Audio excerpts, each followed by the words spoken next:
안녕하세요. 책 읽는 아줌마, 엔다줌마입니다.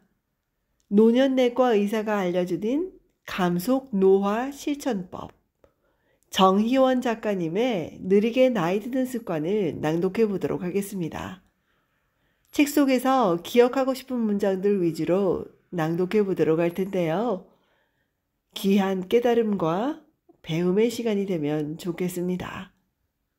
낭독 시작하겠습니다. 느린 노화의 해답.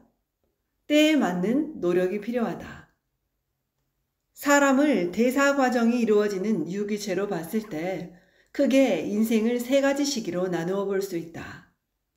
첫 번째 시기는 성장과 발달이 일어나는 소아 청소년기로, 이때는 몸이 커져야 하므로 기본적인 에너지보다 더 많은 에너지를 외부에서 섭취해야 하는 시기다. 성장과 발달이 종료되고 성인의 몸이 되는 20대 후반부터 30대 초반까지는 활발한 생식이 이루어진다. 성장 호르몬과 성호르몬 수치가 높아 기초 대사량이 높기 때문에 이때까지는 웬만큼 먹어도 쉽게 비만해지거나 대사 과잉과 연관된 생리적 변화가 생기지는 않는다. 30대 중반부터 두 번째 시기가 시작된다. 여러 호르몬이 점차 가라앉아 가면서 기초 대사량이 줄고 서서히 물만 먹어도 찌는 몸이 되어간다. 하지만 몸의 변화와 달리 우리의 식습관은 크게 달라지지 않고 많은 이들이 직장에서 앉아서 일하는 시간이 이전보다 더 길어지기 때문에 대사 과잉에 시달리고 체지방이 쉽게 늘어난다. 그런데 중요한 것은 이 시기부터 초기 노년기까지 몸이 경험한 대사적 과잉의 종합이 곧 노화의 엑셀러레이터에 가해지는 압력과 마찬가지라는 점이다. 노화 과학자들은 일생 동안 대사 과잉을 견디느라 활성화되었던 인슐린의 총량이 결국 노화 정도를 결정한다고 생각할 정도다. 실제로 지금까지 실험 동물의 수명을 개선하고 노화 속도를 제어할 수 있다고 알려진 대부분의 조작, 그러니까 약물이나 생활습관 변화 등은 이 시기에 대사 과잉을 최소화하는 것의 변주곡이라고 볼 수 있다. 이런 몸을 일찍부터 만들면 나이가 들더라도 근육이 빠지는 현상도 덜하고 식욕이나 소화력, 배뇨, 배변 기능도 가파르게 떨어지지 않는다. 결국 이 시기는 대사 과잉을 최소화하는 것이 가장 적절한 전략이다. 두 번째 시기에서 몸에 고장이 쌓이다 보면 어느 순간 만성질환이 하나둘 생겨나는데 그 고장이 어느 선을 넘으면 앞서 설명했던 노쇠 현상이 서서히 나타난다. 이 시기가 세 번째 시기이다. 이때부터는 식욕도 떨어지고 소화기계의 기능도 나빠지며 관절도 좋지 않아 충분히 운동하기도 어렵다. 미시적으로는 몸이 만성염증에 시달리는데 노화세포가 뿜어내는 염증 물질은 여기에 기름을 붓는다.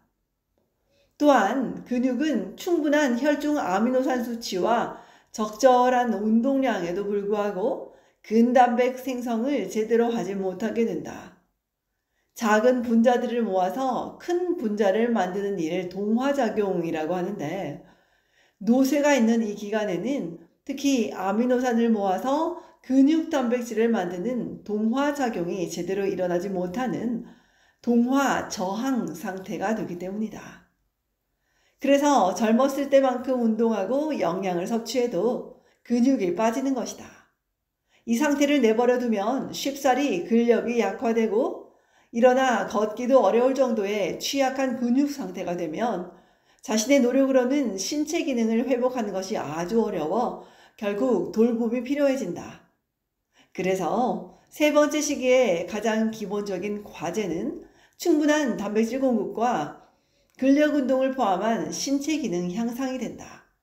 이때부터는 삶의 활력을 잃지 않기 위해서 신체 활동, 인지 활동, 사회 활동 등 일상의 기능을 최대한 유지하기 위한 노력이 특히 중요해진다.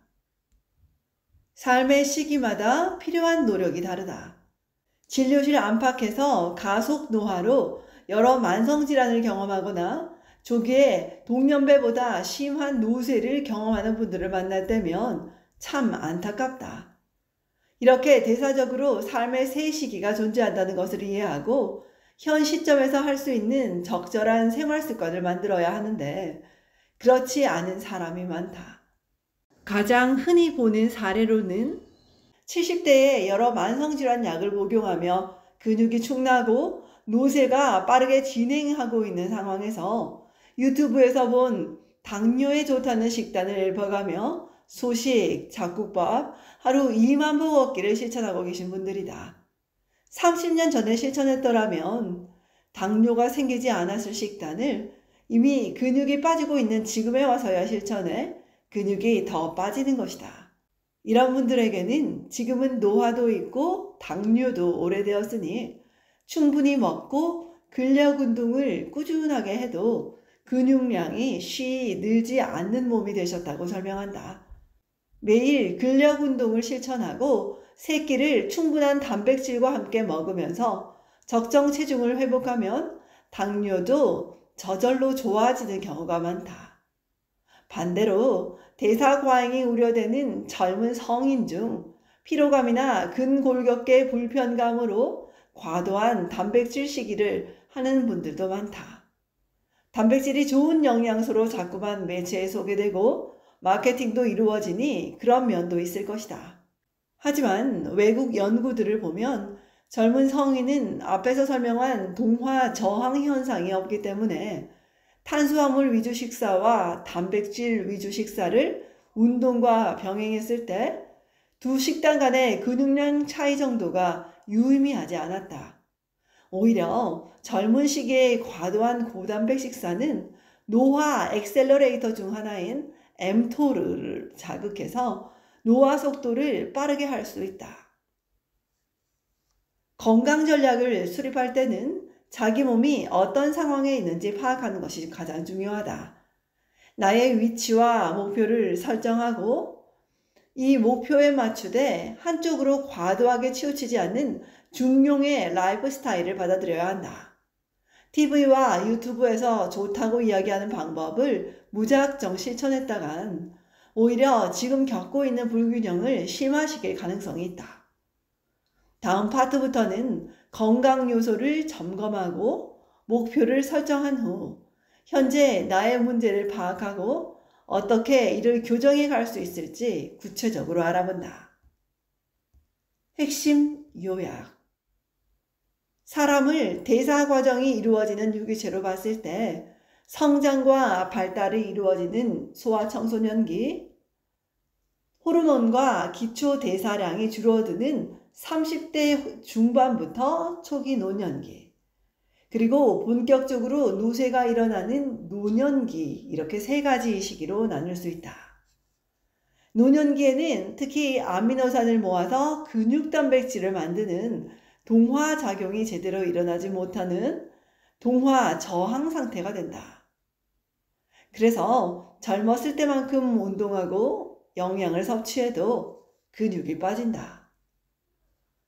우리가 건강관리 전략을 수립할 때는 이 세 시기 중 본인이 어디에 있는지 파악하고 때에 맞는 적절한 노력을 하는 것이 중요하다.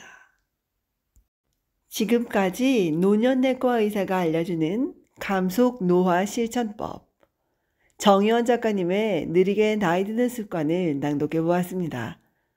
엔다주마였습니다. 좋은 날 되십시오, 여러분. 들어주셔서 감사합니다. 고맙습니다. 사랑합니다.